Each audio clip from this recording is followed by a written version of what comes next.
요즘 뉴스를 보면 사람이 사람을 죽이는 이야기가 참 많이 나옵니다.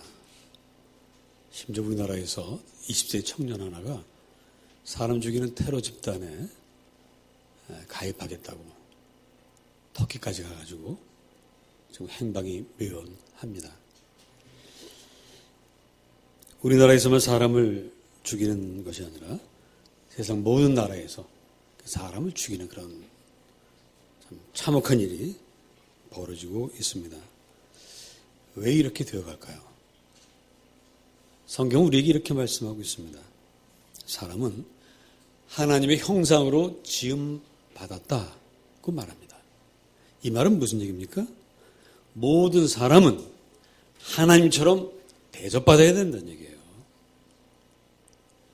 그 어떤 사람도 어떤 직업이 있든지 간에 모든 사람은 어떤 피부색을 가졌든지 간에 어떤 언어를 말하든지 간에 사람은 하나님처럼 대접받아야 한다라고 성경은 말씀하고 있습니다.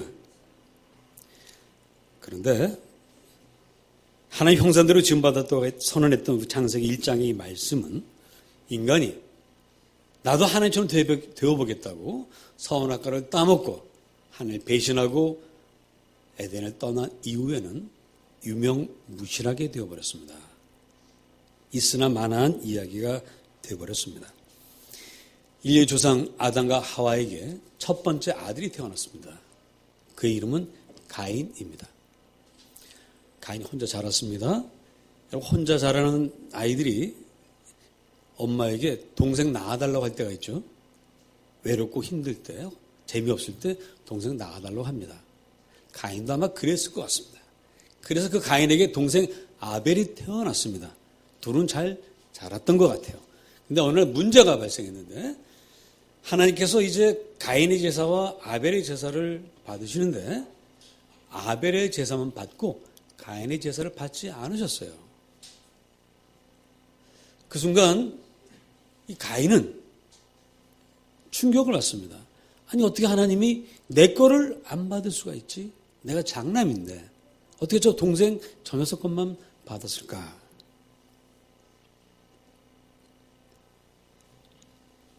그랬을 때 그 원인을 우린 누구에게서 찾아야 되겠습니까? 가인은 자기에게서 찾아야 됩니다. 나의 제사에 무슨 문제가 있는가를 찾아야 됩니다. 그러나 우리처럼 우리가 그렇죠? 무슨 잘못이 있을 때 우리는 나에게서 원인을 찾지 않고 상대방에게서 찾는 것입니다. 가인도 그랬습니다. 저 녀석 때문에 하나님이 안 받았구나. 저 녀석을 죽이기만 하면 하나님께 내 제사를 받겠지 하고는 죽여버렸습니다. 하나님께서 나보다도 저 동생을 더 좋아하니까 저 녀석이 살아있는 한은 나는 하나님께 인정받지 못할 것이다 라는 생각을 하고 동생 아벨을 죽였습니다. 가인에게 아벨은 하나님께 인정받는 일에 있어서 장애물에 불과했던 것이고 그래서 그 장애물을 치운 것이 바로 가인이 한 짓입니다. 오늘 이 시대에도 수많은 가인의 후예들이 있습니다. 전쟁, 테러, 폭력, 살인을 하는 사람들 모두가 다 가인의 후예입니다. 이들에게 동료 인간은 함께 더불어 재미있게 신나게 살아야 될 존재가 아니라 자신의 이익이나 성공을 방해하는 그래서 걸림돌이 되는 그런 존재예요. 그래서 언제든지 나를 방해하면 제거해버려도 되는 그런 존재입니다. 그래서 가인의 후예들에게 인간이란 지배하고 무시하고 죽여도 좋은 그런 존재입니다. 이들에게 사람이 하나님의 형상이라는 건 생각도 해본 일이 없는 것이죠. 가인의 후예들에게 소중한 인생 동반자는 사람이 아니라 돈입니다. 물질입니다. 권력입니다. 이것만 있으면 된다라고 이 사람들은 생각을 해요. 그래서 하나님이 없어도 아무 문제도 없고요. 하나님이 없어도 되는 사람이니까 동료 인간들 몇몇쯤 제거한다고 해서 큰 문제 될 것이 없습니다. 그래서 이 사람들에게 사람이란 단지 누가 더 많이 갖느냐 하는 경쟁의 대상자일 뿐입니다. 그리고 내가 이겨야 할, 넘어야 할 그런 목표일 뿐입니다. 그래서 이 경쟁에서 이기기 위해서 사람들은 나라 간의 전쟁을, 또 요인을 암살하고 테러하는 일이 인류 역사상 지금까지 끊어지지 않고 있습니다. 자, 문제는 어디 있냐면 바로 이렇게 살아온 사람들, 나의 행복을 위해서, 나의 물질적 이익을 위해서 남을 마구 죽였던 이 사람들에게 그 결과로 행복이 있느냐는 거예요. 그렇게라도 행복하면, 그래 너라도 행복하지, 그래 그렇게 할 수도 있습니다만 문제는 그렇게 하고도 그 사람들은 행복하지 않다는 것입니다.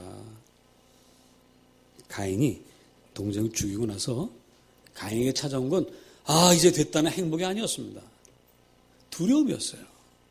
어떤 두려움이었냐면 창세기 4장 14절을 보면 주님, 무릇 나를 만나는 자마다 나를 죽이겠나이다.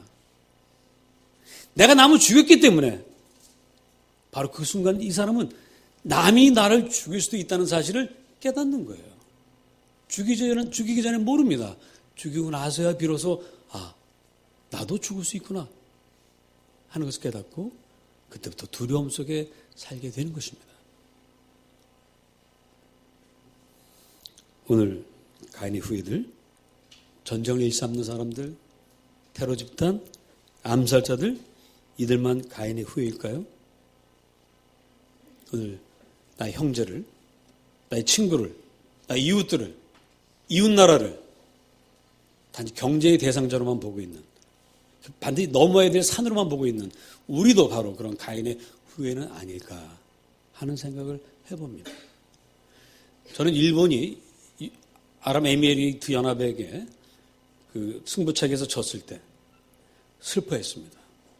왜? 이웃나라가 졌기 때문에. 이러면 얼마나 좋아요. 근데 그게 안 되더라니까요. 나 정말. 일본의 에이스 두 사람이 실축을 하는 바람에 졌지 않습니까? 그게 너무 가슴 아파요. 이래야 되는데 왜 이렇게 고소합니까? 나 이거 정말. 저도 가인의 후예 같아요. 저도 가인의 후예고요. 우리가 예수 믿고 구원 받았지만 우리도 정말 큰 유산을 물려받을 수 있다면 형제하고 좀 갈등하지 않을까요? 아마 우리도 충분히 그럴 수 있으리라 생각합니다. 아무도 돈 앞에서 큰 소리 칠 수가 없습니다. 누구나 다 가인의 후예가 되어 있고 될 수 있는 것입니다. 사실 가인의 후예들이 벌이는 일들 우리가 멀리서 뉴스로 보니까 뭐 그런가 보다 생각할지 모릅니다만은 실제로 그 현장에 있어 보면 이게 정말 괴롭고 힘든 일입니다. 제가 봤던 전쟁 영화가 참 많은데 어릴 때는 철없어서 전쟁 영화 열심히 봤고요. 커서는 문제의식을 가지고 봤고요. 근데 그 전쟁 영화 중에 늘 제가 기억하는 장면이 있습니다. 그것은 바로 10여 년 전에 했던 라이언 일병 구하기라는 영화입니다. 이 영화가 저에게 충격을 주었던 건 첫 장면이었어요. 노르만디 해안에 상륙하면서 그 포에 맞아서 죽는 그 병사들의 모습. 그 팔다리가 떨어져 나가고 목이 저기 가 있고 그걸 너무너무 가까이 이렇게 클로즈업해서 보여주는 그 영화. 감독이 참 밉더라고요. 우리에게 이걸 꼭 보라는 거죠. 전쟁은 이런 것이다. 전쟁 낭만적인 것이 아니고 전쟁은 숫자로 계산할 수, 몇 명이 죽었다고 숫자로 표현할 수 있는 것이 아니고 전쟁은 옛날 걸프만 전쟁처럼 불꽃놀이가 아니라는 것을 우리에게 보여주기 위해서 불꽃놀이처럼 보이는 그 포탄들 때문에 죽는 사람들이 어떤 사람인가를 우리에게 보여주기 위해서 그 영화는 우리에게 말하고 있습니다.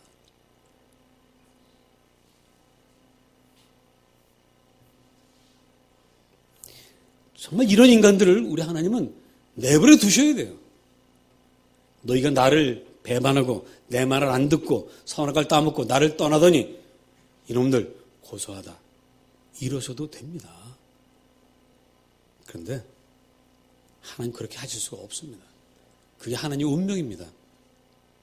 내가 낳은 자식이 어떤 말씀을 부려도 여전히 내 자식인 것처럼 하나님도 마찬가지입니다. 그래서 우리 주님은 가인이 동생 아벨을 죽였을 때 그를 찾아오십니다. 아벨을 찾아오세요. 아니, 가인을 찾아오십니다. 가인아, 내가 무슨 짓을 하였느냐? 묻습니다. 그 두려워 떠는 가인에게 우리 하나님께서 회개의 기회를 주시려고 이렇게 말씀하십니다. 내가 내 이마에 표를 줄 터이니 아무도 너를 죽이지 못할 것이다. 하나님께서 가인에게 구원받을 기회를 주셨던 것처럼 온 인류를 구원할 수 있는 그런 계획을 세우셨습니다. 아브라함을 택하셨고요. 아브라함의 후손을 통해서 이스라엘이라고 하는 나라, 하나님의 나라를 세우셨습니다. 그리고 이제 그 나라만큼은 공의롭고 평화롭고 사랑이 가득한 나라로 만들라고 명령하셨습니다. 그러나 그 실험은 이스라엘의 불순종으로 실패했습니다. 이스라엘에도 세상 나라들과 똑같이 차별과 학대와 불평등이 있었습니다. 마지막에 하나님은 너희로는 안 된다. 그래서 그 나라를 멸망시키셨어요. 그리고 예수님을 보내십니다. 여기서 우리 이런 생각을 할 수 있습니다. 하나님께서 어차피 실패할 그 실험을 왜 하셨을까? 왜 아브라함을 택해서 이스라엘의 민족을 왜 만드셨을까? 어차피 실패할 것인데. 사실은 그 실험은 실패가 아니라 성공이었습니다. 왜냐? 사람들이 이제 알게 됐어요. 다윗 왕조를 통해서 하나님 지식에 세우신 그 나라를 통해서도 우리는 하나님의 나라를 만들 수 없다. 우리 인간의 힘으로는 종교적인 힘으로도 하나님 나라를 만들 수 없다는 사실을 깨닫게 하셨습니다. 인간의 노력으로는 정의와 사랑의 나라를 세울 수 없음을 철저하게 인정하시려는 것이 이스라엘을 세웠던 하나님의 목적이었습니다. 그렇기 때문에 하나님의 그 실험은 성공입니다. 하나님이 지금 그 역사를 통해 우리 모두에게 말씀하십니다. 인간이 아무리 좋은 철학을 만들어내고 이상적인 국가를 건설한다 할지라도 이 땅에 너희들이 원하는 그런 이상적인 나라를 세울 수 없다라고 말씀하십니다. 일제시대 때 이 나라의 지식인들 가운데 수많은 사람들이 좌파 사회주의에 빠졌습니다. 사회주의가 이 세상을 구원할 것처럼 그렇게 믿었습니다만은 사회주의 실험도 결국 실패로 끝났습니다. 인간의 모든 노력은 다 실패합니다. 오직 하나님이 세우시는 하나님의 나라만이 성공합니다. 그것을 우리 하나님께서 이스라엘의 실험을 통해서 우리에게 보여주셨습니다. 인류 역사는 지금까지 그걸 증거하고 있습니다. 이제는 우리가 19세기, 20세기, 21세기 들어서면서 스마트폰까지 등장하면서 소통이 되면서 모든 나라의 정보가 다 오고 가면서 이제는 정말 모두가 사랑할 수 있는 그런 나라가 만들어질 거라고 믿었는데 현실은 그렇지 않아요. 오히려 그 스마트폰 때문에 이 대한민국의 20대 청년이 저 먼 이라크, 시리아에 가서 IS 대원이 되는 세상이 되어버렸어요. 카톡방 때문에 직장인들이 퇴근해도 쉬지 못합니다. 카톡방에서 까똑 해가지고 부장님이 지시를 한단 말이에요. 세상이 나아지는 것 같지만 나아지지 않습니다. 왜? 아직도 우리 인간은 인간의 힘으로 세상을 구원하려고 하기 때문입니다. 인간의 노력, 하나님 없이 우리끼리 잘해보려고 하는 노력을 하면 할수록 세상은 더 악해진다는 사실을 오늘 우리가 보고 있습니다. 지금처럼 그 어느 때보다 풍요로운 시대가 어디 있습니까? 지금 온 지구상에서 생산을 모든 식량으로 모두가 다 먹고 살 만큼 생산합니다. 그런데 수억 명이 굶어 죽어요. 정보가 지금처럼 이렇게 풍요롭게 넘치는 시대가 없습니다. 그러나 사람을 사랑해야 된다는 지식은 다 사라지고 사람이 경쟁자가 되고 제거해야 되는 그런 경쟁자로만 남는 시대가 어디 있냔 말입니다. 옛날에는 학교 하면 그 같은 반 학생들이 다 동료예요. 시험 때가 되면 다 공책 다 빌려줍니다. 제가 신학대학원 다닐 때 제 노트가 돌아다녔어요. 잘 안 믿으시겠지만. 이번에 우리 감리교 감독님 되신 분이 전 잘 모르는 분인데 여러분이 만날 때 저한테 그러더라고요. 염노지 감사님 제가 대학원 때 염감사님 노트 보고 시험 봤습니다. 그러더라고요. 제가 이런 사람이에요. 아니 그 얘기 들으려고 한 게 아니라 여러분 옛날에 다 그러고 살았어요. 대학 다닐 때 다 노트 다 빌려주고 다 그랬어. 요즘 애들은 옆에서 노트 볼까 봐 이런다면서요? 여러분 옛날에 누가 어려움에 처한 동료가 있으면 친구가 있으면 모든 애들이 다 도와줬습니다. 근데 지금은 안 그렇단 말이에요. 세상이 나아지지 않습니다. 하나님 없이 나아지지 않습니다. 하나님이 구원 사업을 받아들이는 것만이 인류가 살 길입니다. 하나님이 세우신 나라, 하나님 나라 백성이 되는 것만이 우리가 살 길입니다. 그래서 오늘 주님은 말씀하십니다. 마태복음 1장 15절에서 다 같이 읽어보십시다. 1장 15절 시작. 다시 한번 시작.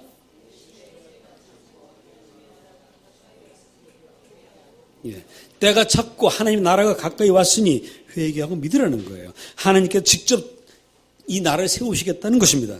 로마서 14장 17절을 보면 하나님의 나라는 먹는 것과 마시는 것이 아니요 오직 성령 안에 있는 의와 평강과 희락이라. 그래서 이 하나님의 나라가 세워지면은요 모든 사람이 인간 대접받습니다. 억울한 일이 없는 세상이 됩니다. 밤중에 뒤에서 따라오는 발걸음이 지금은 두렵고 떨리지만 이 나라가 되면 그 발걸음이 친구의 발걸음으로 경쾌하게 들리는 세상이 온다는 것입니다. 모든 사람이 왜 살아야 하는지 그 이유를 알게 되고요. 모든 사람이 자기 일을 하며 실업자가 없는 세상이 되어서 행복하게 살 수 있는 세상을 만들어 주시겠다는 것입니다. 먹고 마시는 것은 이 복을 위해 존재합니다. 모든 돈과 물질은 이 복을 위해 쓰임받는 것입니다. 돈과 물질은 우리 인생의 목적이 아닙니다. 이것을 얻기 위해서 우리가 사는 게 아니에요. 돈과 물질은 더불어 함께 살아야 될 다른 사람을 위해서 쓰임받는 것입니다. 우리 그런 나라를 만들어야 됩니다.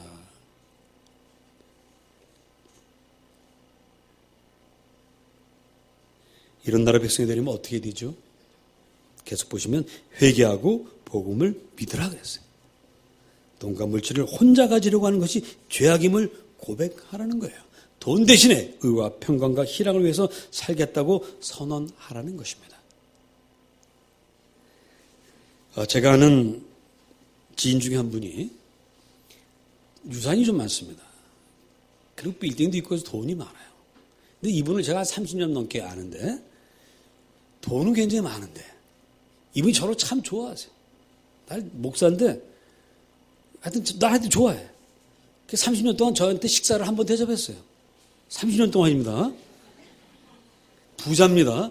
어느 날 식사를 같이 하자는 거예요. 그래서 이 부자가 얼마나 이 식사를 대접하냐. 그래서 그날은 좀 아침을 좀 약간 적게 먹었어요. 점심에 많이 먹으려고 갔습니다. 근데 이 친구가 제가 오래 살길 바랬나 봐요. 긴 걸 사주더라고요. 긴 거. 콩나물 국밥을 사주더라고요. 오래오래 살라고. 그게 처음이자 마지막이었습니다. 여러분, 누가 부자입니까? 저를 잘 아는 분은 어떤 분이 저한테 한 번에 이런 얘기를 하세요. 우리 목사님은 대한민국 최고 부자라고. 그게 무슨 말일까요? 그게 무슨 말인가 가만히 생각해보니까 제가 나름대로 해석해봤습니다. 제가요, 누굴 도와주고 싶을 때는 꼭 주머니에 돈이 있습니다. 그러니까 없으면 좋겠는데 있어가지고 꼭 그 도와주고 나면 이제 내가 좀 고생을 합니다만은 도와주고 밥 사줄 돈이 항상 있어요. 다른 돈은 없습니다만은 그걸 보고 그분이 저에게 대한민국 최고 부자라고 하시는 것 같습니다.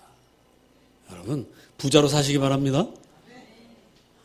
돈과 물질을 목적 삼아서 쌓아두다가 마지막엔 한 푼도 못 써보고 죽어요. 그래서 하나님 앞에 가서 칭찬이라도 받으면 다행인데 하나님께 가면 야, 이 멍청한 놈아, 너한테 쓰라고 준 거를 쌓아만 두었냐. 바보 소리 듣습니다. 따라하십니다. 돈은 사랑하는 것이 아니라 사용할 것이다. 사용하십시오. 돈을 사용하세요. 그리고 우리는 복음을 믿어야 됩니다. 복음은 뭡니까? 예수 그리스도가 복음이에요. 마가복음 1장 1절은 하나님의 아들 예수 그리스도 복음의 시작이라고 말씀하십니다. 예수님이 복음이에요. 예수님 믿고 예수님 나의 주인으로 섬기고 사랑하는 것이 복된 소식입니다. 그래서 주님 말씀에 순종하며 살아가는 것, 그것이 복음입니다. 이 복음을 오늘 4명의 청년이 받아들이고 주님을 따르게 됐습니다. 어느 날 주님이 갈릴리 해변으로 가셔서 바다에 그물을 던지고 있는 베드로와 안드레를 부르십니다. 말씀하십니다. 너희는 나를 따라오라. 내가 너희로 사람을 낚는 어부가 되게 하리라. 그랬더니 이분들이 배를 버려두고 예수 따라가. 좀 더 가시다가 이번에는 야고보와 요한을 보시고 똑같이 말씀하십니다. 너희는 나를 따르라. 내가 너희를 사람 낚는 어부가 되게 하리라. 그랬더니 이 두 청년도 그냥 놓고 따라갑니다. 우리는 이해합니다. 저는 이들의 입장을 이해합니다. 그러나 예수 안 믿는 사람들이 보면 세상에 이렇게 멍청한 놈들이 있나? 예수가 누군지도 모르고 예수가 앞으로 어떤 일을 시킬지도 모르고 아무것도 모르고 무조건 따라가다니 이런 멍청한 놈들이 있나라고 세상은 말합니다. 그러나 저는 압니다. 왜 따라갔는지 압니다. 여러분도 아시죠? 왜 따라갔는지 아시죠? 남 얘기예요? 여러분도 알고 있는데 인정은 못 하시는 것 뿐입니다. 여러분 오늘 이 자리에 어떻게 오게 됐습니까? 여러분들 박사학위 논문 써서 여기 오시게 됐어요? 여기 오기로 결정했습니까? 근심하고 걱정하고 고민하다가 내가 드디어 예수 믿어야 되겠다라고 해서 오십니까? 아닙니다. 여러분도 모르는 사이에 주님 믿는 믿음이 생겼어요. 제가 왜 목사가 됐는지 아세요? 자꾸 사람들이 저한테 물어요. 왜 목사가 됐냐고. 왜 직장 생활하다가 왜 돈 잘 벌다가 왜 신학교 갔냐고. 저도 몰라요. 과정은 설명해 줄 수 있지만 어떤 힘이 나를 그렇게 결정하게 있는지 저도 잘 몰라요. 그래서 신비고 그래서 신앙입니다. 여러분 이 자리에 와서 앉아있는 거 설명할 수 있다면 그건 신앙이 아니에요. 그건 종교입니다. 여러분도 여러분의 입장을 이해할 수 없는 거죠. 주님을 위해서 크게 헌신하는 사람들이 있습니다. 사람들이 저 사람 돈도 많아 왜 이렇게 헌신했지? 왜 그렇게 했어요? 미쳤어요? 몰라요. 그 사람도. 미친 게 아니라 몰라서 그렇게 하는 것입니다. 신앙의 신비 속에 여러분들이 살아갈 수 있기를 축복합니다. 왜 내가 여기 와 있는지 모르는 상태에 와서 주님께 감사하며 찬양하는 여러분, 이게 진짜 신앙이에요. 아무 계산 없이, 아무 생각 없이 나도 모르게 와서 기쁨으로 찬미하고 있는 것. 그래서 성경은 구원은 하나님의 선물이라고 말하고 하나님의 은혜라고 말합니다. 4명의 청년들은 그것을 받고 지금 주님을 따라가고 있습니다. 그런데 이 은혜를 받고 따라가다가 한 가지 문제가 늘 우리 눈앞에 나타납니다. 그건 바로 홍해바다예요. 내가 예수님을 따라가고 복음대로 살고 의롭게 살고 평화와 희생과 사랑으로 살면 과연 살아남을 수 있을까? 이 악한 세상에서 온갖 편법과 술수와 음모와 뇌물이 오고 가는 이 세상에서 하나님의 뜻대로 살아가다가 내가 과연 진급할 수 있을까? 나의 사업에 성공할 수 있을까? 여러분 걱정되시죠? 안 되면 이상한 사람이에요. 안 되면 그 사람 또 멍청한 사람이에요. 걱정되셔야 됩니다. 이때 우리는 주님의 약속의 말씀을 듣습니다. 마태복음 6장 25절 26절에서 목숨을 위하여 무엇을 먹을까 무엇을 마실까 몸을 위하여 무엇을 입을까 염려하지 말라. 목숨이 음식보다 중하지 아니하며 몸이 의복보다 중하지 아니하냐. 공중의 새를 보라. 심지도 않고 거두지도 않고 창고에 모아들이지도 아니하되 너희 하늘 아버지께서 기르시나니 다 같이 너희는 이것들보다 귀하지 아니하냐. 여러분 신앙생활은 실험입니다. 하나님의 약속의 말씀이 정말 그러한지 아닌지를 실험하는 것이 신앙생활이에요. 한 가지 안타까운 건 이 실험을 해보지도 못하고 세상 떠나는 분들이 있어요. 하나님 앞에 가서 아주 부끄럽게 한쪽 구덩이에 서가지고 이러는 분들이 있습니다. 뭐든지 처음이 어려워요. 처음만 성공하시기 바랍니다. 오늘 여러분 주님 앞에 한 번만 결단해 보세요. 아브라함, 모세, 다윗, 그리고 제가 또 여러분 주변에 계시는 권사님, 집사님들이 바로 그 증인들입니다. 그리고 여러분 아무 염려하지 말고 주님의 뜻을 따라서 한번 결단하고 예수님의 방식대로 한번 살아가십시오. 그러기 위해서 이제 염려는 그치고 주님만 바라보시기를 바랍니다. 주님은 회개하고 복음 믿고 당신을 따라 나선 시몬, 안드레, 야고보, 요한에게 이렇게 말씀하십니다. 이제부터 내가 너희를 사람 낳는 어부가 되게 하리라. 사람을 낳는다는 건 거인을 늘린다는 뜻이 아닙니다. 사람을 낚아서 의와 평강과 희락을 아는 사람으로 만들라는 거예요. 그런 사람으로 살 수 있도록 도와주라는 것입니다. 그러려면 누가 먼저 이렇게 돼야 됩니까? 여러분이 먼저 그런 사람이 돼야 됩니다. 그래서 여러분 사람을 낚으려면, 우리 물고기를 낚으려면 낚싯바늘에 뭘 끼죠? 미끼를 껴야 됩니다. 미끼가 그럴 때 돼야 물고기도 뭅니다. 미끼가 시원치 않으면 안 물어요. 따라하십시다. 나는 미끼다. 내가 미끼예요. 여러분이 의와 평강과 희락으로 살면서, 하나님 말씀대로 살면서 이 땅을 정말 행복하고 복되고 아름답게 살아가는 그 모습을 보면서 주변 사람들이 나도 저 사람처럼 살아보고 싶다. 나도 저 사람처럼 예수를 주로 고백하고 싶다. 나도 내 인생 모든 문제와 염려를 주님께 맡기고 평안을 누리고 싶다. 여러분 따라 나올 수 있기를 축복합니다. 그게 미끼입니다. 여러분 그런 미끼가 돼야 됩니다. 그러려면 여러분들이 그 삶을 맛봐야 되겠죠.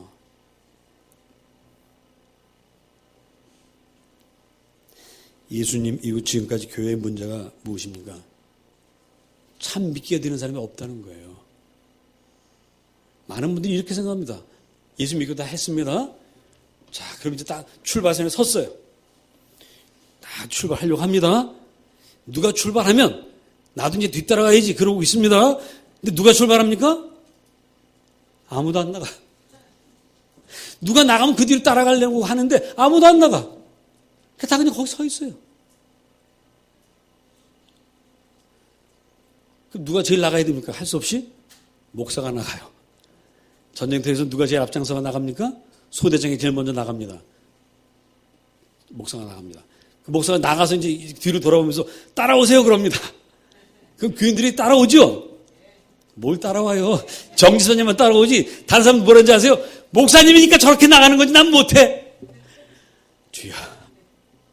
목사님은 특별히 부름받은 분이니까 그렇게 사시지만 난 그렇게 못 살아요 라고들 말합니다. 여러분 제가 무슨 죄가 있어서 저만 그렇게 살아야 합니까? 함께 갑시다. 아이고 다행이네. 그래도 일부 때는 아무도 안면 안 하더라고. 숫자가 적으니까. 여러분 같이 가요. 제가 해보니까 참 좋고요. 여러분 해보자고요. 여러분 왜 지금까지 세상이 이 모양인지 아세요? 유럽을 보십시다. 유럽은 기독교 국가들입니다. 어느 나라를 가도 성당, 교회 잔뜩 있습니다. 그런데 그 유럽에서 제일 많은 전쟁이 일어났어요. 1차 세계대전, 2차 세계대전. 1차 세계대전 때 1000만 명이 죽었습니다. 1000만 명이요. 같은 하나님 믿는 사람들이 영국과 독일이 각자 누구한테 기도해요? 하나님께 기도합니다. 전쟁 승리를 위해서 하나님 누구를 축복하세요? 누구를 도우세요? 이런 못된 놈들이 어디 있습니까? 여기 형제들 부모님 왜 절대 싸우지 마십시오. 니마 그 강을 건너지 마고 그 영화 보신 분 계세요? 안 보셨어요? 그 영화의 그 클라이맥스가 그 노부부 다 늙어가는 그 부부 앞에서 형제들이 막 싸우는 거야. 누가 더 부모님 잘 돌봤네 안 돌봤네. 그러니까 부모님이 어떠세요? 여러분 왜 이런 일이 벌어집니까? 누가 더 잘했느냐를 경쟁하는 것이 아니라 네가 먼저 하라는 거예요. 형제들 간에도 형이 먼저 그렇게 해. 그럼 나도 따라갈게. 이놈만한 돈이 없으니까 네가 먼저 해. 형 이래서 안 되는 거예요. 유럽 국가들도 마찬가지입니다. 너희 나라가 양보해라. 우리 못해. 너희가 양보해라. 우리 못해. 그게 싸우는 거예요. 개인도 마찬가지고요. 누군가가 먼저 희생하는 사람이 있어야 됩니다. 하나님 무슨 죄가 있습니까? 우리를 지으시고 우리에게 자유의지를 주신 것밖에 죄가 없습니다. 근데 자유의지 가지고 하나님을 배반하고 선악과를 따먹고 서로 사랑하며 살라고 하니까 서로 미워하고 죽이고 있는 이 인생들을 구원하기 위해서 하나님 왜 먼저 돌아가셔야 됩니까? 너무 억울한 일이잖아요. 근데 그 억울한 일을 하나님 하셨습니다. 하나님 당신의 독생 성자를 이 땅에 보내서 십자가에 못 박으셨습니다. 그때 하나님 심정이 어땠겠습니까? 주님께서 말씀하십니다. 이제 너희 차례다고. 너희가 이제 먼저 희생하고 먼저 사랑하고 살아야 된다라고 말씀하고 계십니다. 저와 여러분이 그렇게 하십시다. 예레미야서 5장 1절은 이렇게 말씀합니다.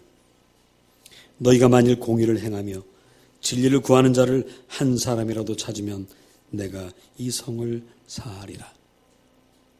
여러분, 한 사람이 먼저 이걸 해야 됩니다. 다른 사람이 먼저 하기를 바라지 마시고 내가 먼저 하리라. 남이야 어쩌든 나는 이 길을 가리라. 그렇게 결단하시고 그렇게 살아가는 여러분 되시기를 주님의 이름으로 축복합니다. 기도합시다.